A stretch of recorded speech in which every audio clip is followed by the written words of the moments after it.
Nature song, Sweet Honey in the Rock, here on Democracy Now!, democracynow.org, the War and Peace Report. This is Climate Countdown. We're broadcasting live from Copenhagen, exclusively the 2 weeks, the only daily global TV, radio, internet broadcast that is coming out of, well, the Bella Center, right here where the climate talks are taking place. Our guests right now are Wahu Kara. She is a Kenyan global justice activist, and Bill McKibben, co-founder and director of 350.org. But I want to return to a minute. Walking in the hall yesterday, I had a chance to speak with Decima Williams from Grenada. She's the chair of the Alliance of Small Island Nations. She's the Grenadian ambassador. What Grenada needs and what the 40 members of the small island states that are in the AOSIS alliance, what we need is the recommitments under the Kyoto Protocol, the second commitment period, because in that we will be given the commitments on targets to reduce global warming and targets to fund it, that to correct the damage and to preempt further damage.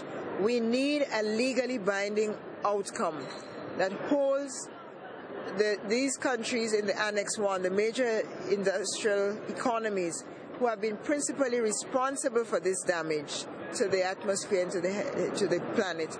We need them to continue to take their responsibility for another period after 2012. That is Decima Williams. She is the spokesperson here for the Alliance of Small Island Nations. She's the chair of that group. You also spoke along with them at a news conference, Bill McKibben. Why is this group so important? Look, Amy, the last time we talked was right before this big day of action we had in October, which turned out to be, as CNN said, the most widespread day of political action in the planet's history. 5,200 demonstrations in 181 nations.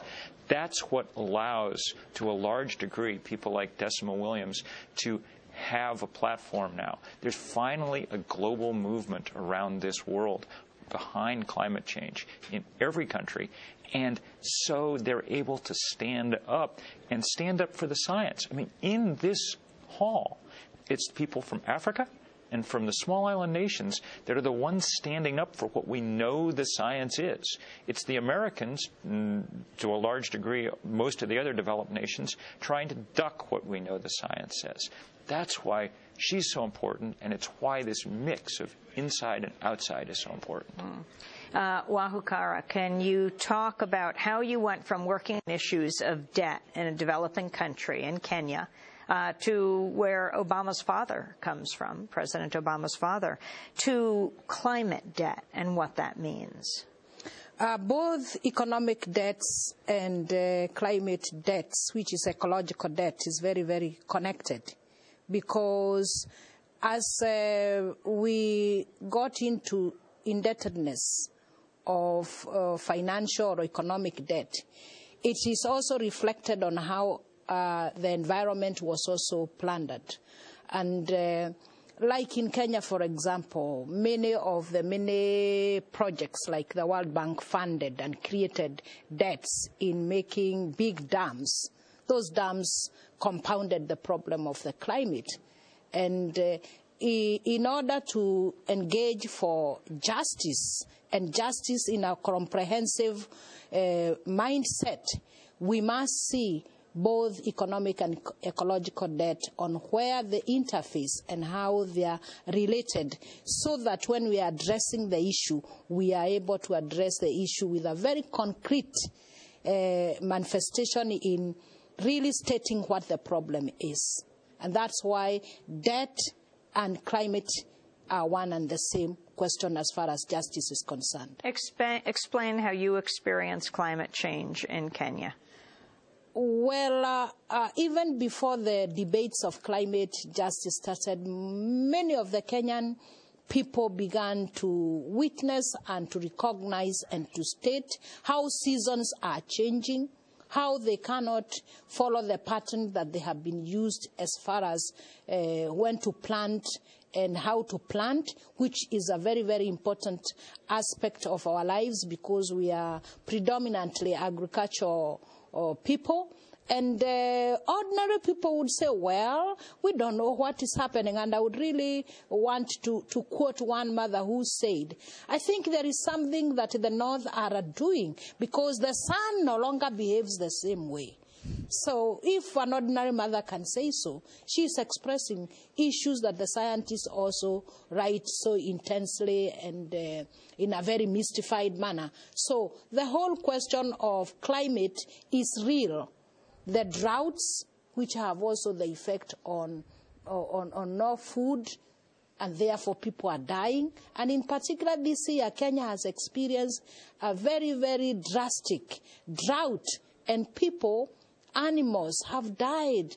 Lakes are drying up. We have a whole lake, a fresh lake, Lake Elementaita, which has totally dried out, which has affected the ecosystem of nature, like the birds, the flamingos birds. So the whole question of climate change is connected to the source of livelihood. What about snow in Kilimanjaro? It's already melted.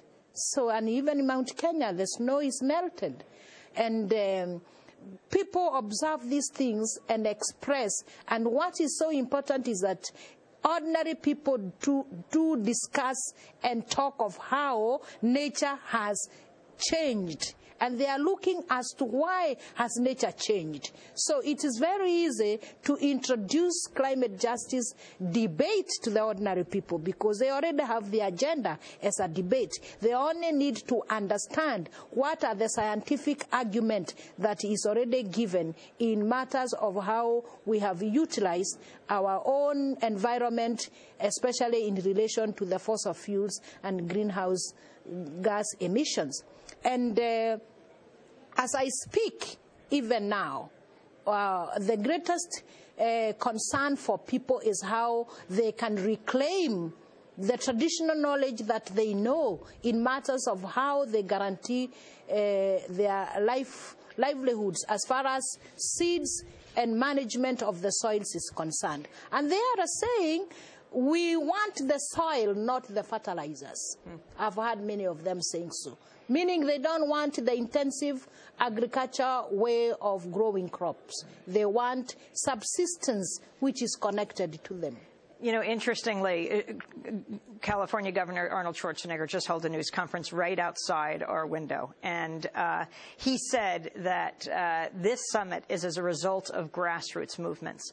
And Bill McKibben, I wanted to go there for 1 minute before we move to Alberta, to the tar sands. The issue of 1.5 to survive, it's a mantra around here. What people are saying, 1.5 degrees Celsius, explain that, what the limits are. 350 and 1.5 have become the two numbers that define this conference, and they're always linked. We need 350 parts per million CO2. If we start moving in that direction, there's some chance we'll be able to limit temperature increases to 1.5 degrees. That's not good news. We'll raise temperature 1 degree already, and that's melted the Arctic. We don't want to go any further, but there's enough momentum to take us there. That's right. This is desperation time. And it's not being treated that way by the United States and the other big powers. It's being treated precisely that way by the most vulnerable countries. And they are finally pointing out that they're in a fight for nothing short of survival. When Mohammed Nasheed, the president of the Maldives, addressed this big roaring audience yesterday at the big 350 rally, he kept saying, these are the three most important words you will ever hear, 350, because for us that means survival. That's what people in every corner of the world, in October and then last weekend, when we had 3,000 vigils around the world with people spelling out those numbers in candles all over the planet. That's the point that people are trying to get across. I want to thank you both for being with us. I want to thank Bill McKibben, co-founder and director of 350.org, and Wahu Kara. She is a Kenyan global justice activist. Your group's People's Movement for Climate Change, why you're here right now. And back in Kenya, your organization is? Kenya Debt Relief Network. The Kenya Debt Relief Network. This is Democracy Now!, democracynow.org, The War and Peace Report. This is Climate Countdown.